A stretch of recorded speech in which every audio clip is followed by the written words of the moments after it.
হাসান হোসেন চোখের পানি ছেড়ে দিয়ে ডেকে বলে, নানাজি আপনার মেয়ে আমাদেরকে খাবার দেয় না কেন? গতকাল সারাদিন বলেছে রাত্রিবেলা খাবার দিবে, রাতে খাবার দেয় নাই। আমাদেরকে বলেছে তোমরা ঘুমিয়ে যাও, আমি রান্না করি সকালে দিব। ঘুমায় গেলাম, সকালবেলায় খাবার চাইলাম, আপনার মেয়ে ফাতেমা তখন আমাদেরকে খাবার দেয় না। দাদা, আমরা ছোট্ট দুইটা মানুষ ক্ষুধার জ্বালায় বেহুশ হয়ে যাই, আর সহ্য করতে পারি না, আপনার মেয়ে খাবার দেয় না। দুপুর হয়ে গেল, দুইজনে কান্নাকাটি করি, আপনার মেয়ে এখন পর্যন্ত আমাদেরকে খাবার দেয় নাই।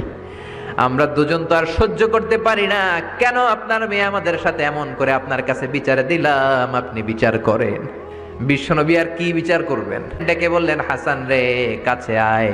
বিশ্বনবী শাম দেশের জুব্বা পড়তেন, শাম দেশের জুব্বাটা উপরের দিকে উঠালেন, হাসান রে দেখালেন, এই তো দেখ তোর নানার পেটের মধ্যে 3টা পাথর বাঁধা। একদিন না খেয়ে থাকার কারণে তোদের পেটে এত জ্বালা, এত কষ্ট।